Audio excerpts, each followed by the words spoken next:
애비 없는 자식인 줄 몰랐는데 가난하게 자란 티가 팍팍 나잖아요. 고급 한정식 상견례장에서 울려 퍼진 박진태의 오만한 한마디. 그 순간 명숙의 머릿속에 20년 전 그날의 기억과 함께 깊이 묻어둔 분노가 거칠게 깨어났습니다. 그리고 머지않아 박진태 부부는 명숙 앞에서 처절하게 울부짖으며 무릎을 꿇게 됩니다. 도대체 이 두 집안 사이엔 20년 전 어떤 일이 있었던 걸까요? 오늘의 사연 지금 시작합니다. 그 전에 구독과 좋아요 부탁드려요. 부엌 시계가 6시를 훌쩍 넘겼습니다. 최명숙은 칼로 감자 껍질을 벗기면서도 눈길은 계속 창문 밖으로 향했습니다. 평소 같으면 이미 현관문이 벌컥 열리고 남편 이민철이 특유의 우렁찬 목소리로 서연아, 아빠 왔다 하고 외쳤을 시간입니다. 그런데 오늘은 고요했습니다. 엄마, 아빠는 왜 이렇게 안 와? 거실 한가운데 앉아 색칠 공부를 하던 7살 서연이 고개를 들고 말했습니다. 명숙은 손에 묻은 물기를 닦으며 서연 쪽으로 다가갔습니다. 아마 회사에서 일이 많으신가 봐. 조금만 더 기다리자. 하지만 어딘가 마음이 찜찜했습니다. 민철은 약속 시간을 철저히 지키는 사람이었고 늦으면 명숙이 걱정할 것을 알기에 항상 전화를 줬었습니다. 시계 바늘은 어느새 7시를 넘겼습니다. 엄마, 나 배고파. 서연이 배를 손으로 두드리며 말했습니다. 명숙은 부엌으로 돌아가 상을 차렸습니다. 김치찌개에서는 김이 모락모락 피어올랐고 계란말이는 노랗게 빛났습니다. 모두 남편 민철이 좋아하는 반찬이었습니다. 그러나 식탁 맞은편 의자는 여전히 비어 있었습니다. 그때 전화벨이 요란하게 울렸습니다. 명숙은 앞치마 끈을 풀며 급히 전화기로 달려갔습니다. 여보, 지금 어디예요? 라는 말을 꺼낼 준비를 하며 수화기를 들었습니다. 하지만 들려온 목소리는 낯설었습니다. 이민철 씨 부인이십니까? 네, 그런데요. 성모병원 응급실입니다. 남편분이 현장에서 사고를 당하셔서 지금 응급실에 계십니다. 바로 오셔야 합니다. 툭 전화가 끊겼습니다. 명숙은 수화기를 쥔 채 한동안 움직이지 못했습니다. 머릿속이 하얗게 비워졌고 발끝에서부터 힘이 빠져나갔습니다. 서연이 눈을 동그랗게 뜨고 다가왔습니다.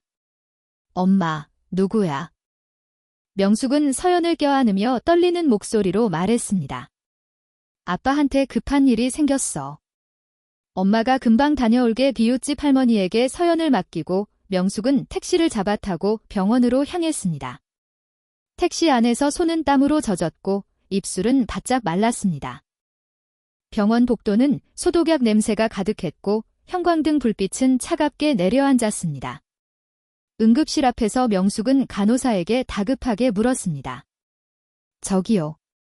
저희 남편 이민철인데 지금 어디 있어요? 간호사가 안쪽을 가리켰습니다. 명숙은 숨을 몰아쉬며 안으로 달려갔습니다. 그곳에는 하얀 시트로 덮인 민철이 있었습니다. 명숙은 그 손을 잡았습니다. 얼음처럼 차가웠습니다. 아니, 우리 신랑 왜 이래요? 여보, 나 왔어. 눈 떠, 나 왔다고. 제발 눈 떠. 어깨를 흔들었지만 민철은 미동도 없었습니다. 의사가 다가와 명숙의 어깨에 손을 얹었습니다. 유가족이십니까? 현장에서 이미. 명숙은 울음을 삼키며 손을 꼭 잡았습니다. 안 돼요. 서연이가 기다리고 있어요. 일어나요, 여보. 제발. 그러나 민철은 다시 눈을 뜨지 않았습니다. 새벽 4시, 어둠 속에서 명숙의 눈이 번쩍 떠졌습니다. 알람이 울리기 전이었지만 몸은 이미 하루의 전투를 준비하고 있었습니다. 석 달 전 남편을 떠나보낸 뒤로 그녀의 밤은 얕은 숨과 긴 한숨으로만 이어졌습니다. 명숙은 살금살금 부엌으로 걸어갔습니다. 서연이 깰까 봐 발뒤꿈치까지 들어 올렸습니다. 냉장고 문을 열자 차가운 빛이 어둠을 가르며 켜졌습니다. 안에는 달걀 2개, 김치 반통, 어제 남은 밥 한 그릇뿐이었습니다. 그녀는 달걀 하나로 작은 계란말이를 부쳤습니다. 말아 올릴 때 터져나오는 노른자의 향이 허전한 부엌을 채웠습니다. 남은 한 알은 조심스레 냉장고 맨 구석에 밀어 넣었습니다. 방으로 들어가 서연의 어깨를 가볍게 흔들었습니다. 우리 공주님, 학교 갈 시간이야. 서연이 눈을 비비며 몸을 일으켰습니다. 그리고 매번 하던 질문을 꺼냈습니다. 엄마, 아빠는 언제 와? 명숙은 잠시 숨을 삼키더니 서연의 머리카락을 쓸어 올리며 웃었습니다. 아빠는 하늘에서 서연이를 지켜보고 계셔. 우리 딸이 얼마나 잘하는지 다 보고 계셔. 아침을 챙겨 먹인 뒤 명숙은 학교 앞에서 서연을 보냈습니다. 그리고 지하철역으로 발걸음을 재촉했습니다. 이웃집 지하철에 몸을 싣고 40분을 서서 이동했습니다. 오전 8시, 공장의 전자부품 조립 라인 앞에 섰습니다. 작은 나사와 회로를 붙이는 일이었지만 손끝은 하루 종일 얼었습니다. 어깨가 굳어도 허리가 저려도 쉬지 않고 손을 놀렸습니다. 점심시간에도 도시락을 꺼내 한쪽 구석에서 혼자 먹었습니다. 동료가 같이 식당에 가자고 권했지만 그녀는 혼자 먹는 밥이 더 편했습니다.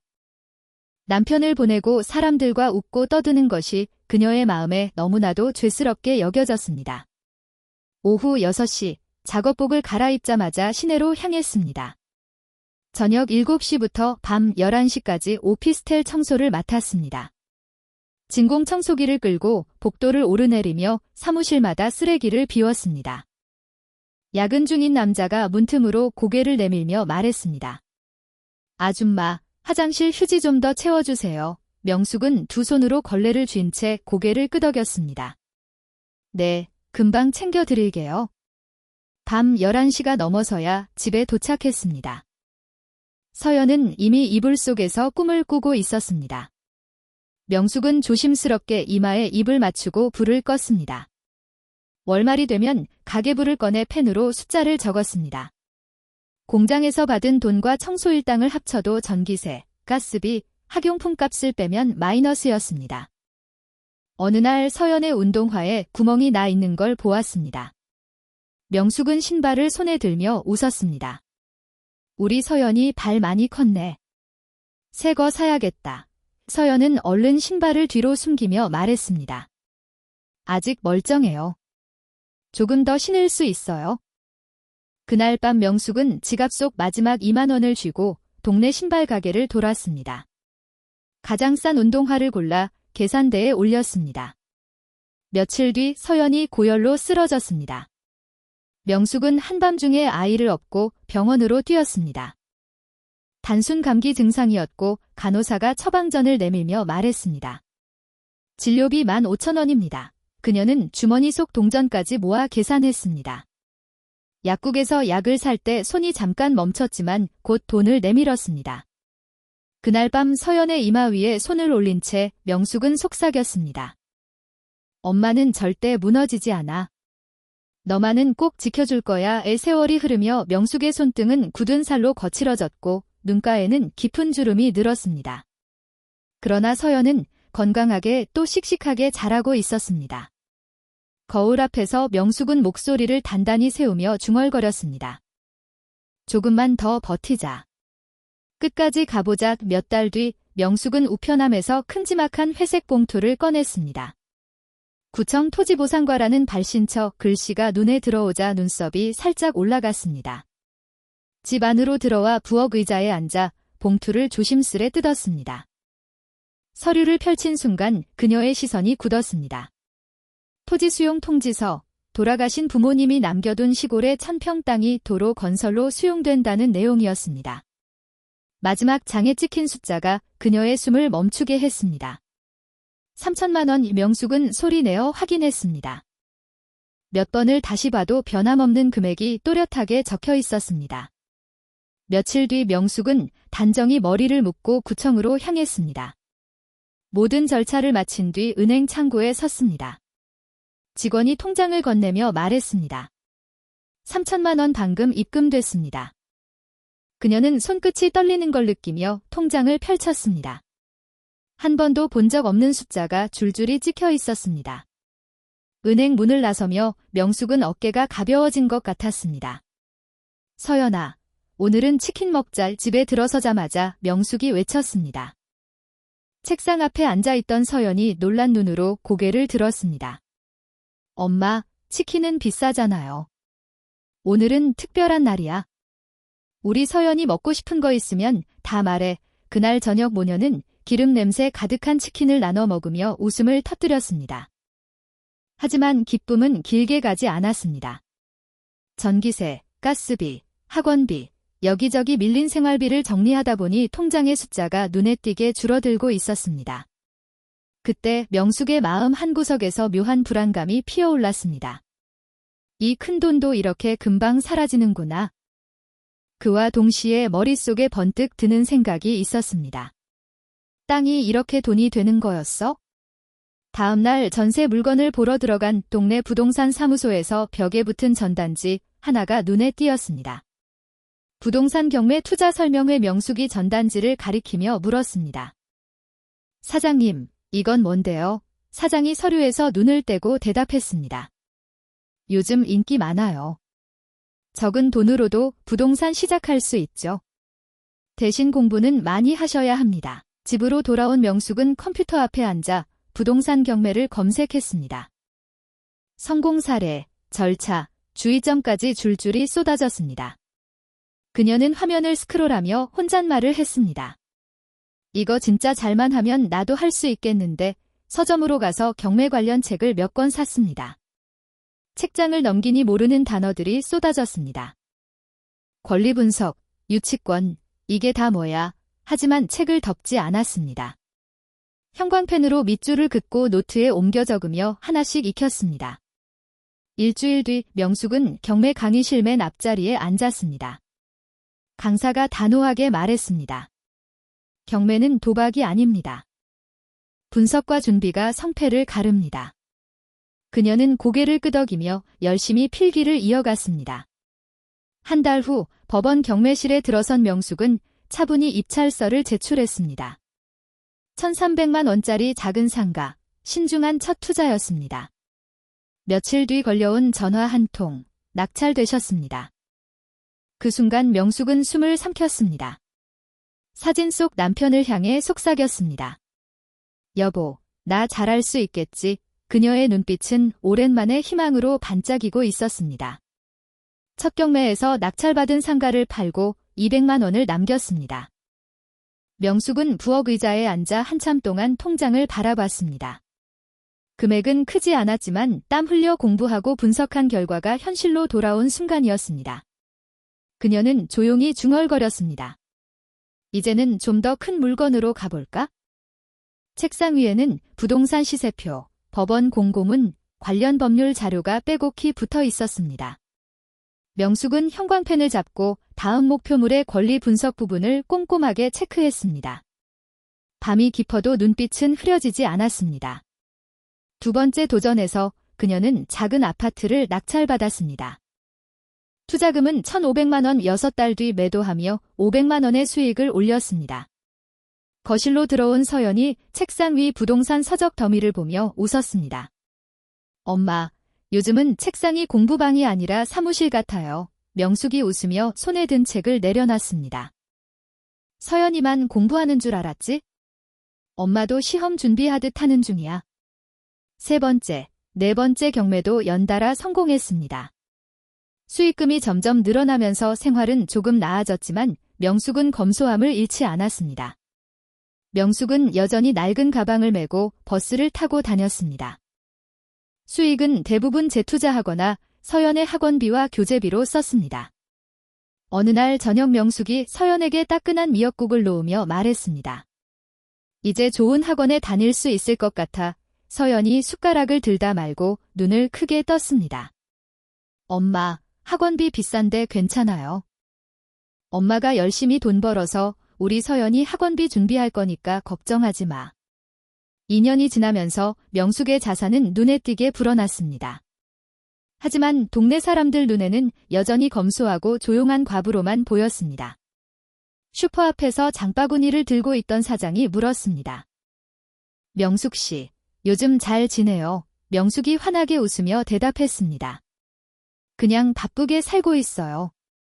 애 키우느라 정신없네요. 그녀는 자신의 재정 상태를 아무에게도 털어놓지 않았습니다. 서연이 고등학생이 되자 명숙은 과외 선생님까지 붙여 공부를 도왔습니다. 서연이 책을 덮고 소파에 앉으며 말했습니다. 엄마, 이렇게까지 안 하셔도 돼요. 명숙은 물잔을 건네며 단호하게 대답했습니다. 너는 내가 좋아하는 공부만 열심히 하면 돼. 나머지는 엄마 몫이야. 그날 이후에도 최명숙은 딸이 사람됨됨이로 평가받기를 바라며 자신의 부와 재산 이야기는 서연에게 철저히 숨긴 채 예전과 다름없는 일상을 이어갔습니다. 어느 저녁 명숙은 거실 구석에 남편 사진 앞에 앉았습니다. 사진 속 민철은 여전히 환하게 웃고 있었습니다. 여보, 우리 딸 진짜 훌륭하게 잘하고 있어? 공부도 잘하고 마음도 곱고 그녀는 한참 동안 사진을 바라보다 조용히 덧붙였습니다. 좋은 사람으로 키워서 세상에 꼭 필요한 사람 만들 거야. 대학 입시를 앞둔 어느 날 서연이 책을 덮으며 말했습니다. 엄마, 저 법학과에 갈래요. 명숙이 놀란 듯 눈을 들었습니다. 법학과. 네, 변호사가 돼서 억울한 사람들 돕고 싶어요. 힘없는 사람들 편에 서고 싶어요. 순간 명숙의 가슴이 벅차올랐습니다. 아버지 없이 자란 딸이 세상을 바꾸고자 하는 마음을 품고 있었습니다. 그녀는 서연을 꼭 껴안았습니다. 엄마가 끝까지 밀어줄게. 내 꿈 반드시 이루자. 그날 밤 명숙은 오랜만에 편안하게 눈을 감았습니다. 딸의 꿈이 곧 자신의 길이라는 확신이 가슴을 따뜻하게 덮어주고 있었습니다. 대학에 진학한 서연은 도서관과 강의실을 오가며 법전을 손에서 놓지 않았습니다. 방학에도 인턴과 봉사활동을 전전하며 현장을 배우고 소송 서류를 직접 정리하는 법률사무소에서 밤늦게까지 일했습니다. 서연아, 친구들이랑 여행도 좀가. 젊을 때는 놀아야지. 명숙이 걱정스러운 눈빛으로 말하면 서연은 미소를 지으며 대답했습니다. 엄마, 저는 지금이 제일 재밌어요. 배운 걸 바로 써먹는 게 신나요. 로스쿨에 입학한 뒤 서연은 첫 학기부터 무료 법률 상담 동아리에 들어갔습니다. 어느 날 한 중년 여성이 사무실 문을 조심스럽게 열고 들어왔습니다. 남편이 다친 건 다 회사 잘못인데 합의금 몇 푼 주고 끝내래요. 이게 맞나요? 그 말을 들은 순간 서연의 손이 펜을 움켜쥐듯 힘을 줬습니다. 그녀는 자료를 모으고 증거를 분석하며 며칠 밤을 새웠습니다. 그리고 지도 교수 앞에서 프레젠테이션을 하며 말했습니다. 이건 명백한 산업재해입니다.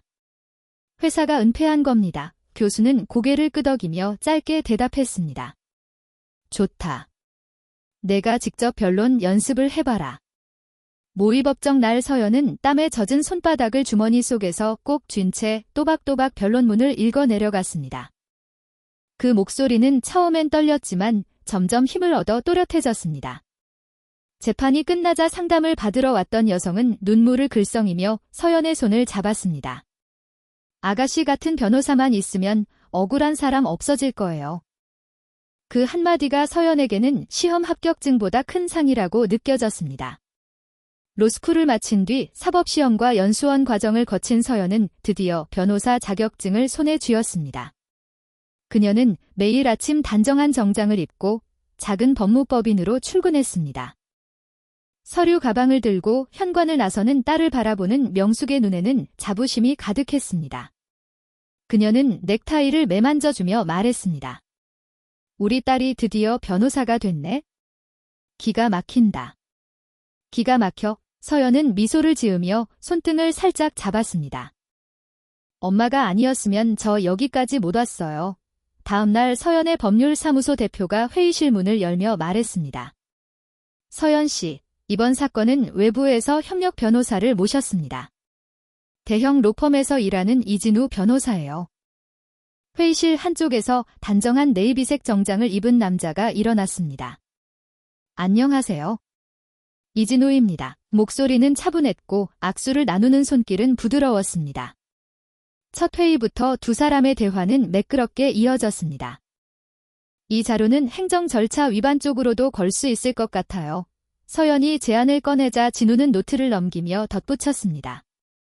네, 그리고 이 판례를 같이 묶으면 재판부가 주목할 겁니다. 사건을 준비하며 모르는 부분이 생기면 진우는 언제나 자료와 근거를 찾아서 메일로 보내주었습니다. 서연 씨, 이건 제가 예전에 맡았던 사건에서 정리한 겁니다. 참고하세요. 그의 태도에는 자만이 없었고 진심 어린 배려가 묻어났습니다. 며칠 뒤 늦은 밤까지 사무소에서 함께 자료를 검토하다가 진우가 커피를 내려왔습니다.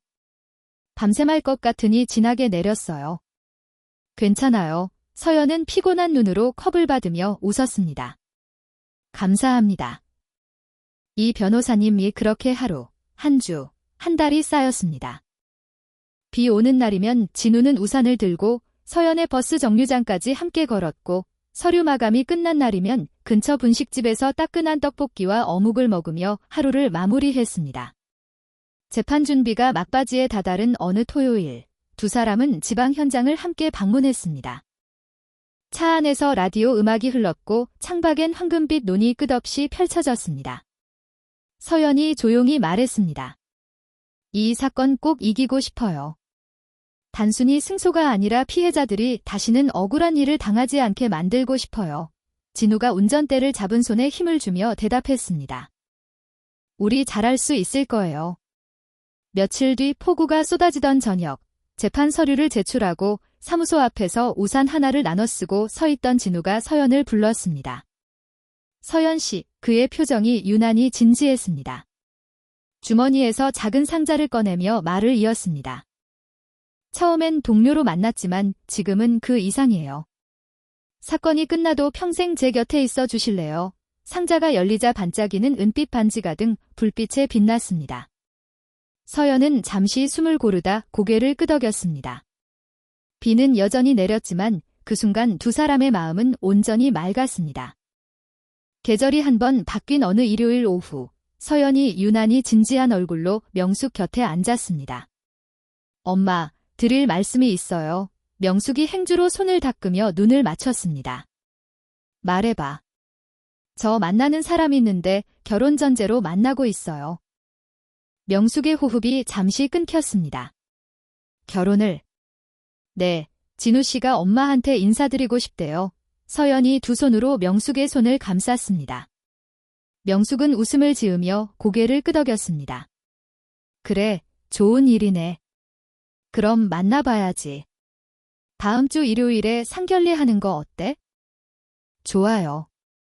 장소는 호텔 뷔페로 생각 중이에요. 명숙은 마음속으로 계산기를 두드렸습니다. 오랜만에 격식을 차려야 하는 자리에서 자신이 어떻게 보여야 할지 머릿속이 분주해졌습니다. 진우 씨 부모님은 어떤 분들이셔? 아버지는 건설에서 오래 근무하셨대요. 어머니는 전업주 부시고요.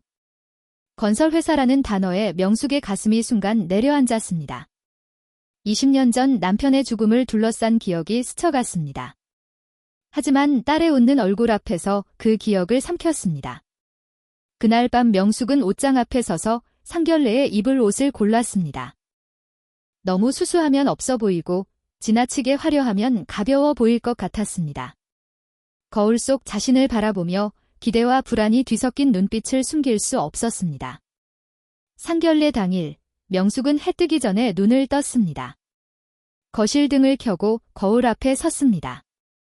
하얀 블라우스를 다림질로 매끈하게 펴고 주름 없는 검은 정장 바지를 입었습니다. 화장은 단정하게, 그러나 색조는 과하지 않게 손을 보았습니다. 방문이 열리며 서연이 고개를 내밀었습니다. 원피스를 입고 머리를 가지런히 묶은 모습이 예뻤습니다. 엄마, 준비 다 되셨어요? 서연이 미소를 띠며 묻자 명숙은 입꼬리를 올렸습니다. 다 됐다. 근데 우리 서연이가 오늘 제일 빛나네. 서연은 엄마의 말에 어깨를 살짝 들썩이며 웃었습니다. 엄마, 좀 떨리시죠? 명숙은 손목시계를 고쳐며 말했습니다. 조금 떨리네. 두 사람은 지하철에 올랐습니다. 창밖 풍경이 빠르게 스쳐갔고 명숙은 유리창에 비친 자신의 얼굴을 가만히 바라봤습니다. 강남역에서 내려 한정식 집 앞에 섰을 때 명숙은 잠시 발걸음을 멈췄습니다. 입구부터 고급스러운 기운이 감돌았습니다. 서연아, 여기 너무 비싼 거 아니냐? 서연이 휴대폰을 만지며 답했습니다. 괜찮아요. 진우 씨 아버지가 여기로 하자고 하셨대요. 문을 열고 들어서자 은은한 조명과 나무 향이 풍겼습니다. 직원이 고개 숙여 인사하며 두 사람을 개별실로 안내했습니다. 명숙은 걸음을 옮기며 주위를 살폈습니다. 벽마다 수묵화가 걸려 있었고 바닥엔 발소리조차 묻히는 듯한 카펫 위 깔려 있었습니다. 방 앞에 도착하자 서연이 문을 열었습니다. 아직 상대는 도착하지 않았습니다. 테이블 위엔 물잔과 반찬이 가지런히 놓여 있었고 명숙은 가방을 옆에 내려놓으며 자리에 앉았습니다. 어떤 분들일까? 명숙이 낮게 중얼거리자 서연이 엄마의 손을 잡았습니다. 좋은 분들이실 거예요. 진우 씨 보면 알아요. 그때 문 밖에서 발자국 소리와 함께 젊은 남자의 목소리가 들렸습니다. 문이 열리며 단정한 양복 차림의 이진우가 들어왔습니다. 허리를 숙이며 인사했습니다. 안녕하세요. 이진우입니다. 명숙도 자리에서 일어나 고개를 숙였습니다. 네, 서연이 엄마 최명숙입니다. 이진우는 서연을 바라볼 때 눈빛이 한결 부드러워졌습니다.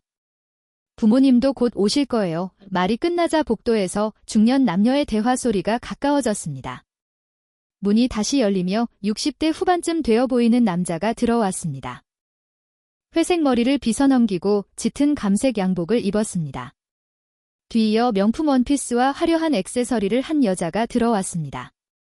그 순간 명숙은 남자의 얼굴에서 묘한 낯섦과 익숙함이 뒤섞인 기운을 느꼈습니다.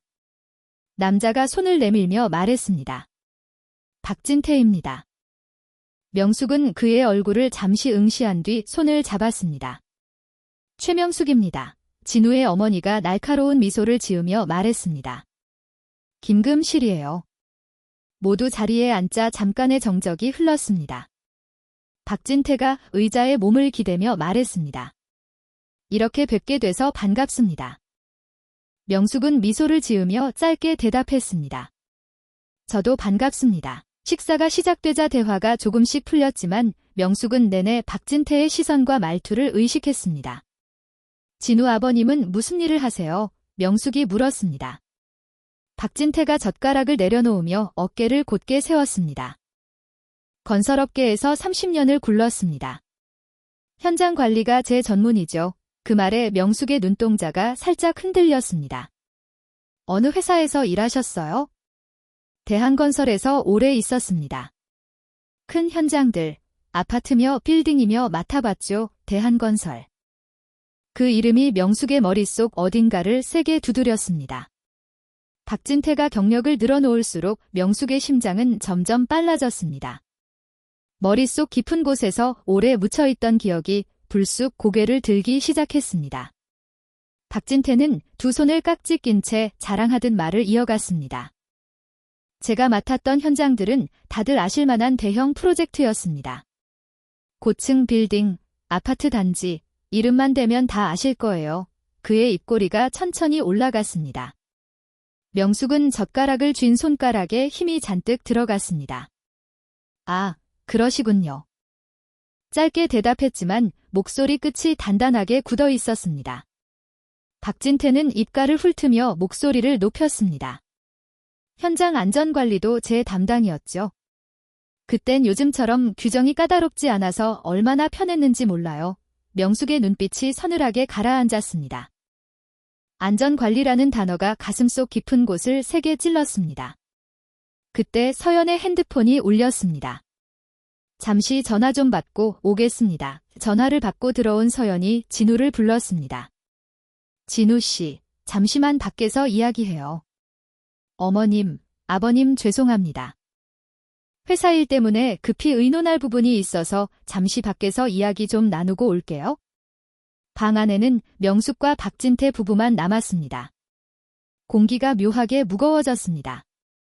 박진태가 컵을 들어 물을 마신 뒤 시선을 고정했습니다. 솔직히 말씀드려도 되겠습니까? 명숙은 눈을 가늘게 뜨며 천천히 고개를 끄덕였습니다. 네, 편하게 말씀하세요. 박진태는 상체를 살짝 앞으로 기울였습니다. 사실 저희는 조금 당황했습니다. 명숙은 한 손을 무릎 위에 올리며 물었습니다. 무엇 때문에요? 옆에 있던 김금실이 잔을 내려놓으며 입을 열었습니다. 서연 씨는 착해 보이긴 하는데 집안이 우리와 너무 다르잖아요. 아무리 변호사라고 하더라도 명숙의 손끝이 미세하게 떨렸습니다. 다르다니 어떤 면에서 말씀하시는 겁니까? 박진태가 주저없이 말을 이어갔습니다. 아빠 없이 자란 집안이고 명숙의 손이 테이블 위에서 천천히 주먹을 쥐었습니다. 그게 결혼이랑 무슨 상관입니까? 김금실은 의자를 조금 뒤로 빼며 입꼬리를 올렸습니다. 형편이 맞아야죠. 결혼은 비슷한 수준이 하는 거잖아요. 명숙은 숨을 고르며 두 사람을 번갈아 보았습니다. 저희 형편이 어떤지 알고 계십니까? 박진태는 비웃듯 고개를 살짝 흔들었습니다. 뻔하죠. 과부가 혼자 딸 키우면 형편이야 말 안 해도 보입니다. 사시는 곳이랑 이것저것 제가 좀 알아봤는데 저희랑은 좀 맞지 않더군요. 그는 허리를 뒤로 젖히며 팔짱을 꼈습니다. 우리 아들은 유학까지 다녀오고 하층민이랑은 급이 다르죠. 사실 다른 건설사 대표 딸들이랑도 선자리가 많이 들어오는데 이렇게 보내긴 좀 아깝네요. 그 순간 하층민이라는 단어가 명숙의 귀를 세게 때렸습니다.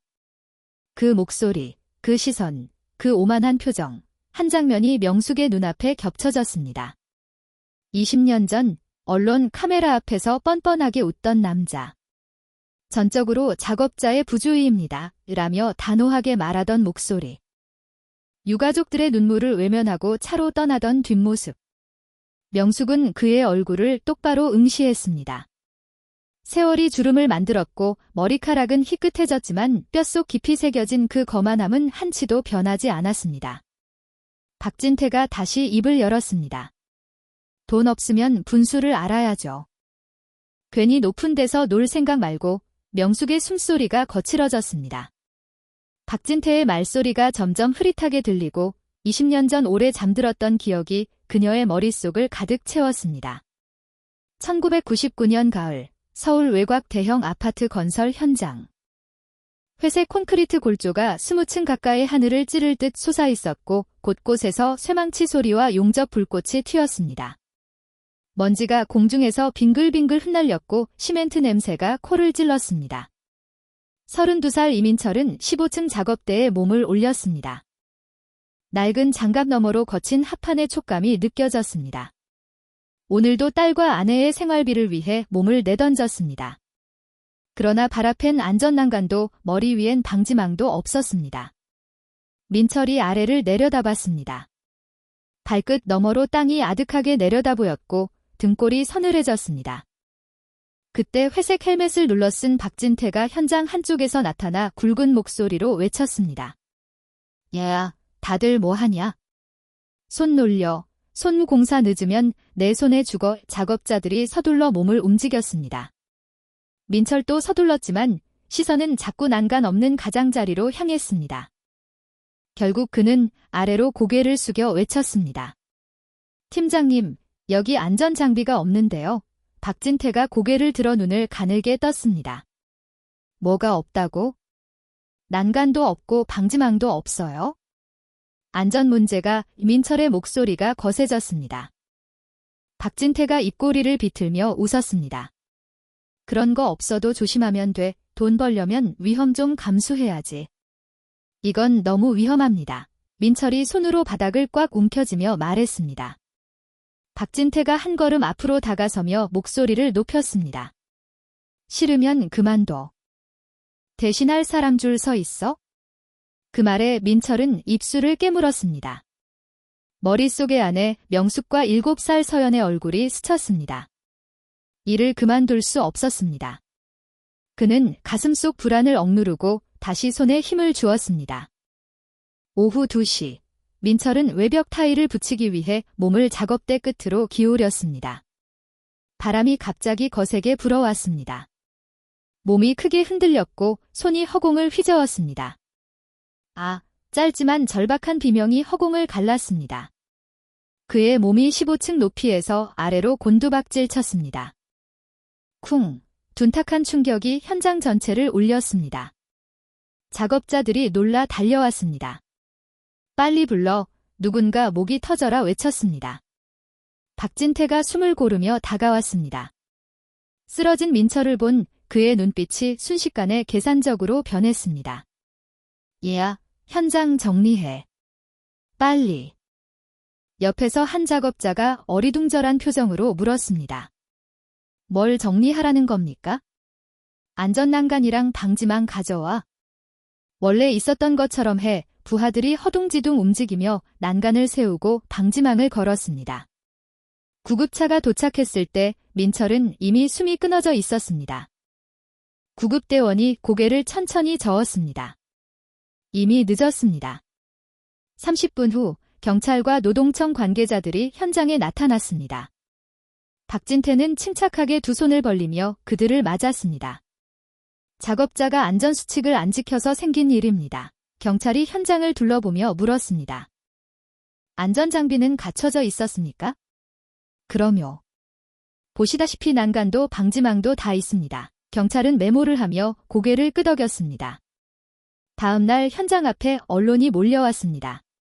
박진태는 양복 상의를 걸치고 마이크 앞에 섰습니다. 이번 사고는 작업자의 개인 부주의로 일어난 불가피한 사건입니다. 한 기자가 손을 들었습니다. 원청의 책임은 전혀 없습니까? 저희는 모든 안전조치를 완벽히 갖췄습니다. 그의 표정은 단단했고 눈빛은 한 점 흔들림이 없었습니다. 한편 병원 응급실. 명숙은 민철의 차가운 손을 붙잡고 있었습니다. 눈물이 얼굴을 타고 끊임없이 흘렀습니다. 여보, 일어나. 서연이가 기다리잖아. 이 목소리가 떨렸지만 손은 놓지 않았습니다. 그녀의 울음소리가 하얀 병실 벽에 메아리 쳤습니다. 민철은 끝내 아무 대답도 하지 않았습니다. 민철의 장례가 끝난 후 명숙은 검게 그을린 목도리를 목에 감고 현장을 다시 찾았습니다. 한 손에는 달아해진 가방, 그 안에는 남편의 사망진단서와 경찰 조사서, 사본이 들어 있었습니다. 그녀는 점심 무렵 휴게실에서 담배를 피우던 작업자들에게 다가갔습니다. 잠깐만요. 남편 사고 보셨죠?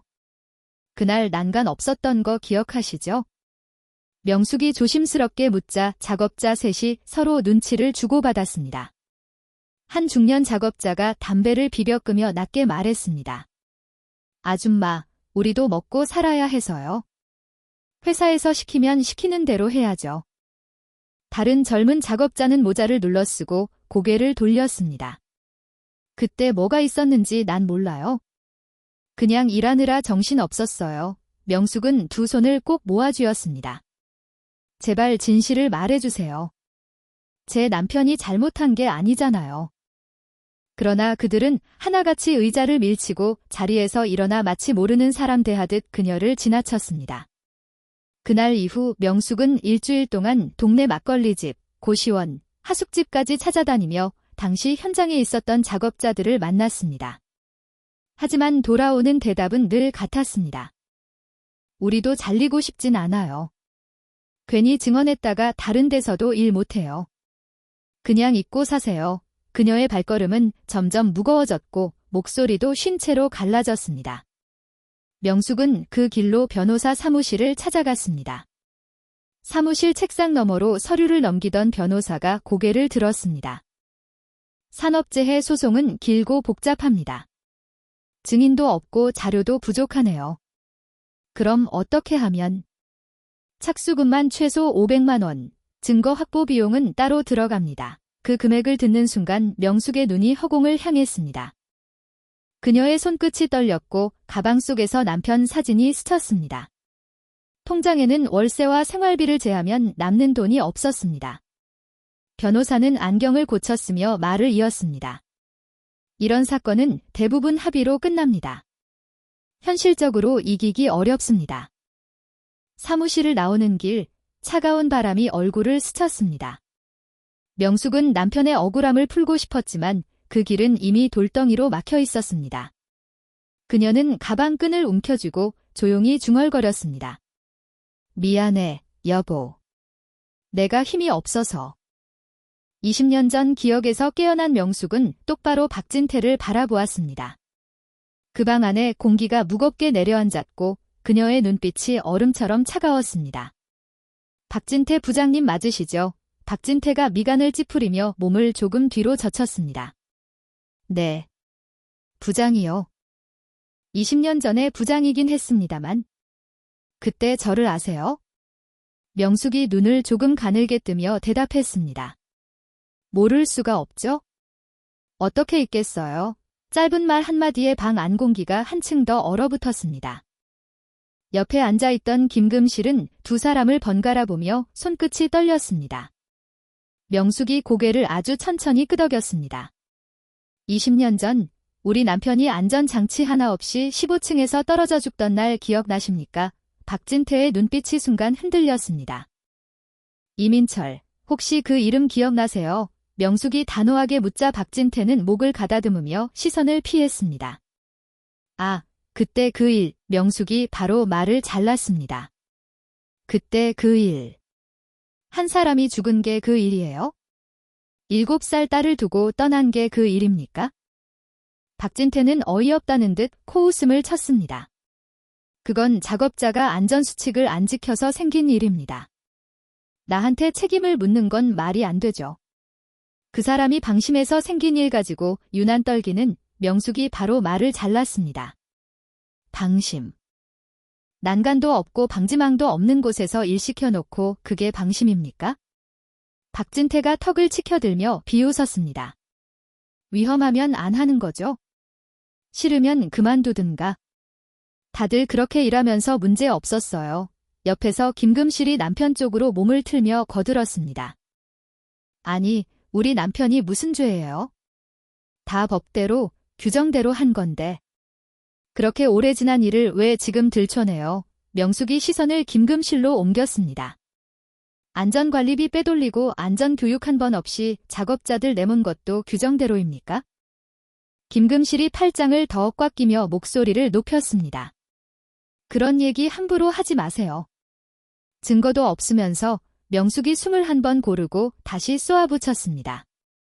사고 나니까 부하들 시켜서 안전장비 설치하고 원래 있었던 것처럼 꾸민 것도 아니라고 하실 겁니까? 박진태가 단호하게 대답했습니다. 그건 현장 정리였어요. 언론에서 오해하면 곤란하니까. 그리고 기자들 앞에서 뭐라 했죠? 작업자의 부주의라고 박진태가 팔을 벌리며 말했습니다. 그게 사실이니까요. 나한테 뭐라고 하지 마세요. 명숙의 눈빛이 매서워졌지만 박진태는 미동도 하지 않았습니다. 당신 때문에 우리 아이가 20해를 아버지 없이 살았습니다. 박진태가 고개를 저으며 냉소했습니다. 그건 내 탓이 아닙니다. 본인이 선택한 일이었죠. 그는 벌떡 일어나 넥타이를 고쳐 매며 말했습니다. 이 얘긴 더 할 필요 없습니다. 명숙은 고개를 천천히 끄덕였습니다. 그래요. 가세요. 더 볼 일 없을 겁니다. 박진태가 김금실에게 눈짓했습니다. 가자. 김금실은 경멸 섞인 표정으로 명숙을 한번 훑어보고 남편을 따라 일어났습니다. 마침 문이 열리고 서연과 이진우가 들어왔습니다. 무슨 일이에요? 서연이 물었지만 박진태는 눈길도 주지 않고 문 쪽으로 걸었습니다. 별일 아니다. 나중에 얘기하자. 부모를 따라 나가던 이진우가 뒤를 돌아보며 짧게 인사했습니다. 서연이 그를 불렀지만 이진우는 고개를 숙인 채 서둘러 부모를 따라 나갔습니다. 명숙은 끝까지 그들의 뒷모습을 시선 하나 흐트러뜨리지 않고 지켜봤습니다. 식당 안에는 명숙과 서연만 남아 있었습니다. 조명이 조금 어두워진 자리에서 서연이 조심스럽게 어머니의 손을 붙잡았습니다. 엄마, 대체 무슨 일이에요? 명숙은 대답 대신 문 쪽을 바라봤습니다. 박진태 부부가 사라진 방향이었습니다. 눈빛이 여전히 싸늘하게 얼어 있었습니다. 나중에 이야기하자. 아니, 지금 말씀해 주세요. 지금 이렇게 집에 가면 더 답답할 것 같아요. 서연이 애가 타는 목소리로 매달렸습니다. 명숙이 고개를 돌려 딸을 바라봤습니다. 눈가에 깊게 팬 주름이 조금 더 짙어졌습니다. 나중에 얘기할게. 지금은 나가자. 그 말에 서연은 더는 묻지 못했습니다. 두 사람은 조용히 식당을 나와 지하철역으로 향했습니다. 발걸음 소리만 텅 빈 거리 위로 또박또박 울렸습니다. 지하철 칸 안에서도 집에 오는 길에서도 서로 한마디도 하지 않았습니다. 명숙의 굳은 표정이 서연의 입을 막고 있었습니다. 집에 도착하자 서연은 방으로 들어갔습니다. 문을 닫고 침대에 앉았지만 머릿속은 복잡하게 얽혔습니다. 이진우의 부모와 엄마 사이에 무슨 일이 있었는지 아무리 떠올려도 감이 잡히지 않았습니다. 며칠이 흘렀습니다. 서연은 이진우에게 전화를 걸고 문자를 보냈습니다. 하지만 아무 답도 오지 않았습니다. 답답함이 가슴에 쌓여가는 중 일주일 만에 휴대폰이 울렸습니다. 화면에 뜬 이름을 보자 서연의 손이 급하게 통화 버튼을 눌렀습니다. 진우 씨. 서연 씨, 안녕하세요. 그의 목소리는 낮고 무거웠습니다. 왜 연락이 없었어요? 무슨 일 있어요? 그게. 연락드리기가 쉽지 않았습니다. 이 짧은 숨 고르기 후 이진우가 말을 이었습니다. 서연 씨, 결혼은 힘들 것 같습니다. 오순간 서연의 얼굴빛이 하얗게 변했습니다. 손끝이 차갑게 식으며 휴대폰이 흔들렸습니다. 갑자기. 그게 무슨 말이에요? 왜요? 부모님께서 강하게 반대하십니다. 이진우의 목소리는 한층 더 가라앉았습니다. 상견례 때 무슨 일 있었던 건가요? 우리 엄마가 뭐라고 하셨어요? 저도 정확히는 잘 모릅니다. 부모님이 말씀을 안 하셔서요. 그럼 우리끼리 만나서 얘기해요. 뭔가 오해가 있는 것 같아요. 서연의 목소리가 점점 애처로웠습니다. 잠시 침묵이 흘렀습니다. 이진우가 낮게 대답했습니다. 저도 어떻게 해야 할지 모르겠습니다. 부모님 반대가 워낙 강해서. 진우 씨도 저랑 헤어지고 싶은 거예요? 그건 아닙니다. 하지만 부모님을 무시할 수가 없습니다. 서연의 눈가가 뜨겁게 달아올랐습니다. 그럼 어떻게 하자는 거예요? 미안합니다. 서연 씨 정말 미안합니다. 툭 하고 전화가 끊겼습니다. 서연은 휴대폰을 든 채로 멍하니 서 있었습니다. 공허함이 한꺼번에 밀려오자 다리가 풀려 바닥에 주저앉았습니다. 왜 갑자기 목소리가 흐느낌으로 번졌습니다. 그때 명숙이 방문을 열고 나왔습니다.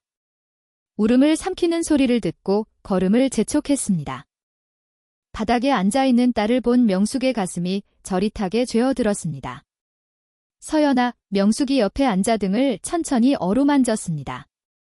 엄마, 진우 씨가 헤어지자고 해요.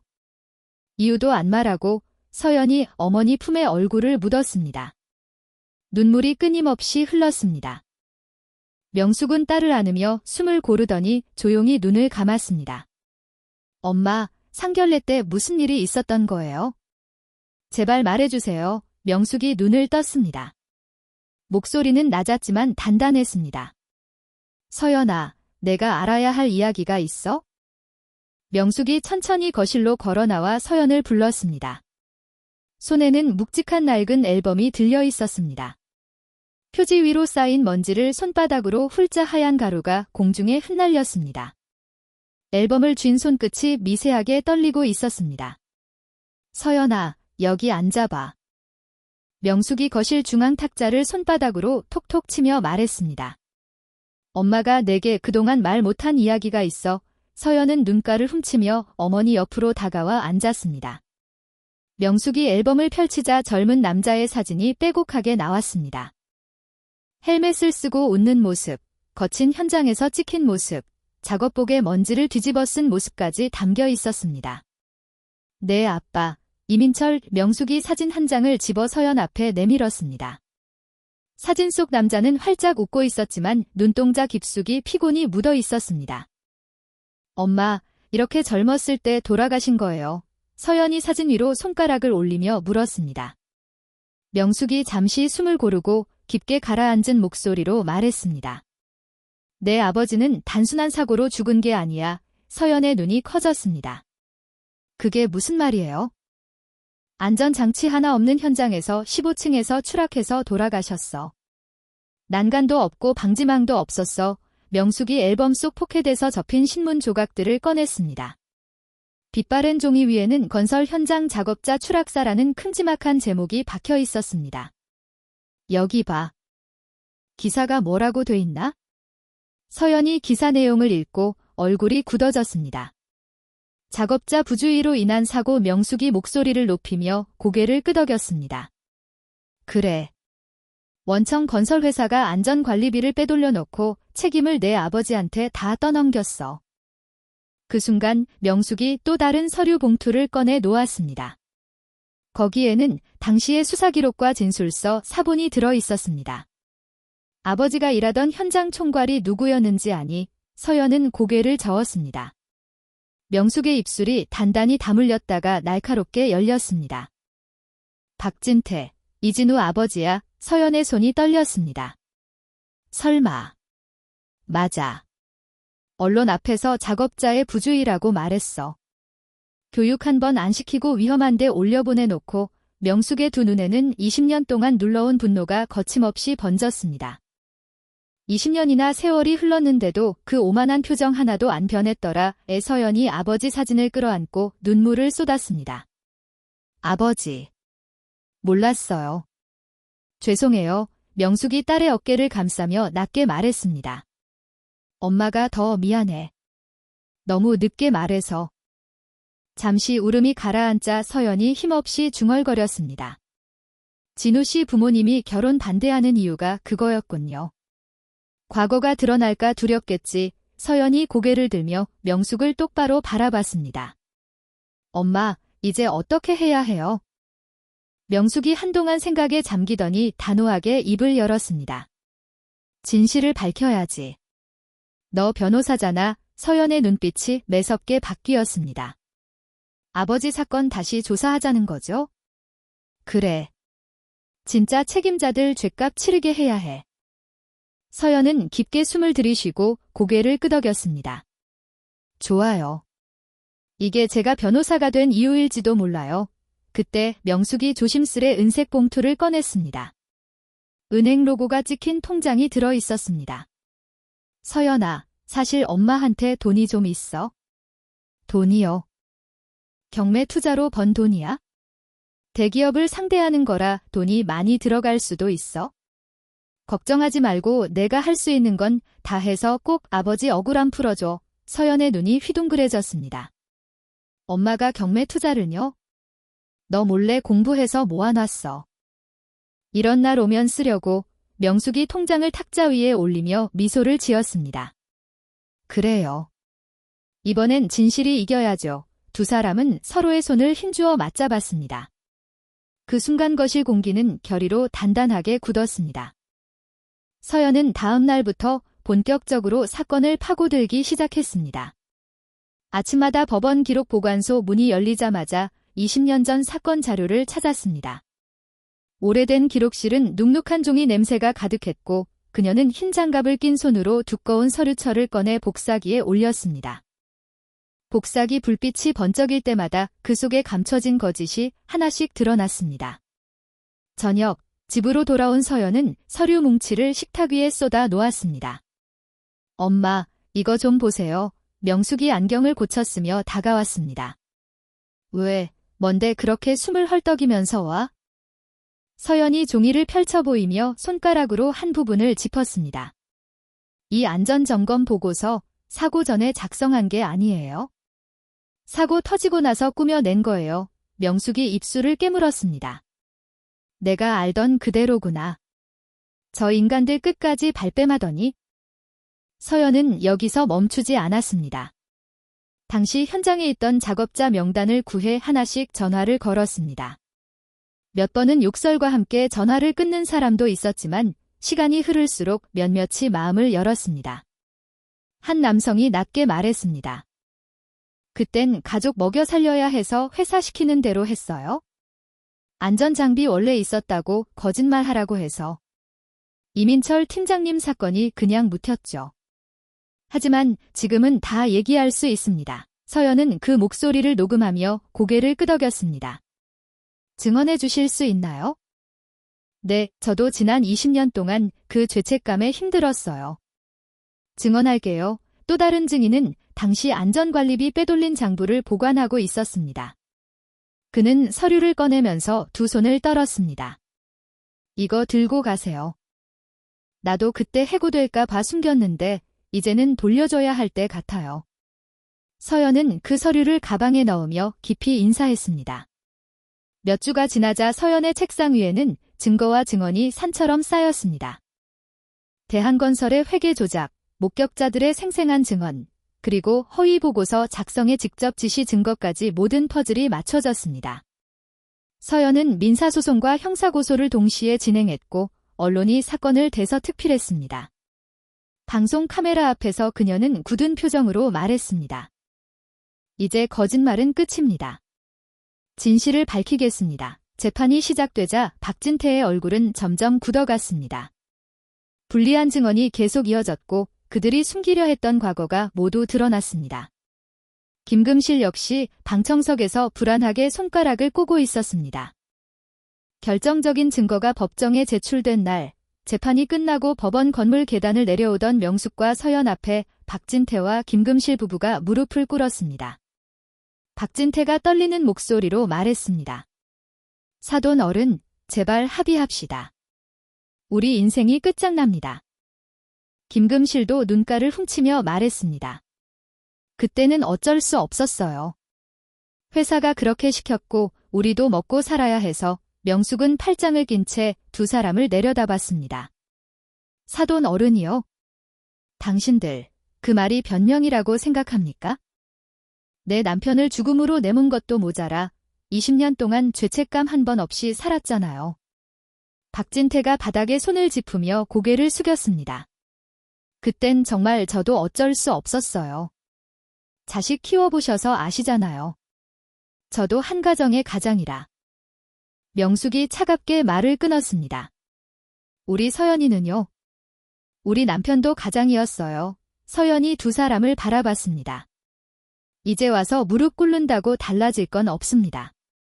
법정에서 다시 뵙죠. 그녀의 목소리는 단호했고 두 사람의 어깨가 축 처졌습니다. 박진태와 김금실은 더 이상 아무 말도 못하고 무겁게 발걸음을 옮겼습니다. 그 순간 명숙과 서연은 서로를 바라보며 한마디도 하지 않았지만 그 눈빛 속에 같은 결심이 담겨 있었습니다. 6개월 뒤 법정은 숨소리마저 날카롭게 들릴 만큼 조용했습니다. 판사가 천천히 입을 열었습니다. 피고 대한건설과 박진태는 원고 최명숙과 유가족들에게 손해배상금을 지급하고 1개월 이내 전국일간지 1면에 공식 사과문을 게재하라. 그 순간 방청석의 공기가 확 바뀌었습니다. 서연은 자리에서 벌떡 일어나 명숙의 손을 덥석 잡았습니다. 엄마, 우리가 이겼어요. 그녀는 목소리가 떨릴 정도로 기뻐하며 명숙을 끌어안았습니다. 명숙의 두 눈에서는 눈물이 주르륵 흘렀습니다. 카메라 플래시가 번쩍이며 기자들이 몰려들었습니다. 이번 판결에 대해 한 말씀 해주시죠. 20년 만에 진실이 밝혀졌는데 심정이 어떠십니까? 명숙은 눈물을 닦으며 단호하게 대답했습니다. 이건 제 가족만의 승리가 아닙니다. 지금 이 순간에도 대한민국 모든 노동자를 위한 판결입니다. 그 목소리에 법정 안까지 있던 사람들이 박수를 보냈습니다. 그날 밤 명숙은 남편의 사진 앞에 앉았습니다. 여보, 이제 편히 쉬어. 나도 20년 동안 참았는데 오늘에서야 숨이 쉬어지네. 그 눈물은 슬픔이 아니라 해방과 안도의 눈물이었습니다. 일주일 후 서연은 가방에서 두꺼운 사건 파일을 꺼내 책상 위에 내려놓았습니다. 휴대전화를 집어들고 속도감 있게 번호를 눌렀습니다. 선배, 저 서연이에요. 이번 사건 이겼습니다. 그런데 여기서 멈추면 안 될 것 같아요. 전화를 받은 상대가 의아한 목소리로 물었습니다. 왜? 다 끝난 거 아니었어. 서연은 의자를 당겨 앉으며 한숨을 내쉬었습니다. 아버지 사건은 끝났지만 억울한 피해자들이 너무 많아요. 산업재해 전담팀을 만들 겁니다. 같이 하실래요? 그날 저녁 작은 회의실 불이 환하게 켜졌습니다. 네모난 테이블 주변에 변호사, 노무사, 산업안전 전문가 5명이 둘러앉았습니다. 각자 노트북을 켜고 커피잔에서 김이 피어올랐습니다. 서류 더미 위에는 현장 사진, 안전점검표, 법률 서류가 뒤엉켜 있었습니다. 서연이 자리에서 일어나 두 손을 테이블에 짚었습니다. 사건마다 이유는 달라도 뿌리는 비용 절감, 공사기간 압박, 책임 회피예요. 이 악순환을 끊으려면 우리가 나서야 합니다. 변호사 한 명이 안경을 고쳤으며 고개를 끄덕였습니다. 현장 경험 있는 전문가랑 같이 하면 힘이 배가 될 거예요. 서연은 미소 대신 날카로운 눈빛으로 대답했습니다. 그래서 우리가 모여 있는 거잖아요. 우리가 한번 해봐요. 회의실 공기는 묵직했지만 모두의 눈빛 속에는 결의가 서려 있었습니다. 서류를 넘기는 소리와 키보드 두드리는 소리가 밤늦도록 이어졌습니다. 이틀 뒤, 서연은 회색 하늘 아래 펼쳐진 부두에 발을 내렸습니다. 바람이 불 때마다 선박 부품들이 덜그럭거리는 소리가 들렸습니다. 조선소는 사고 이후로 유령선처럼 조용했고 먼지가 바람에 날려 그녀의 눈가를 스쳤습니다. 변호사님, 이쪽으로 오세요. 사고 현장입니다. 현장 관리자가 녹슨 철문을 끄르륵 소리를 내며 열었습니다. 문을 지나자 금속이 타는 듯한 매캐한 냄새가 코를 찔렀습니다. 바닷바람에 섞인 철의 냄새가 목구멍 깊숙이 박혔습니다. 서연은 노란 헬멧을 쓰고 부서진 철골 사이로 조심스럽게 걸어갔습니다. 발밑에서는 깨진 유리가 바스락거렸고 검게 그을린 자국들이 바닥 곳곳에 흉터처럼 남아 있었습니다. 한쪽 구석에는 찢어진 작업복이 버려져 있었습니다. 저기요, 김 반장님. 서연이 메모장을 꺼내며 생존자에게 다가갔습니다. 사고 전에 기계에서 이상한 소리가 났다고 하셨죠. 김 반장이 머리를 극적이며 고개를 끄덕였습니다. 아, 네. 그날 아침부터 삑 소리가 계속 났어요. 마지막엔 쾅 하고 터지기 전에 불꽃이 팍팍 튀었거든요. 그런데 안전점검은 왜 안 하셨나요? 서연이 펜을 톡톡 두드리며 물었습니다. 김 반장이 씁쓸하게 웃었습니다. 점검. 그런 거 없었어요. 회사에서 빨리빨리 일만 하라고 했지 언제 점검 시간을 줬나요? 며칠 후 법정은 숨막히는 긴장감으로 가득했습니다.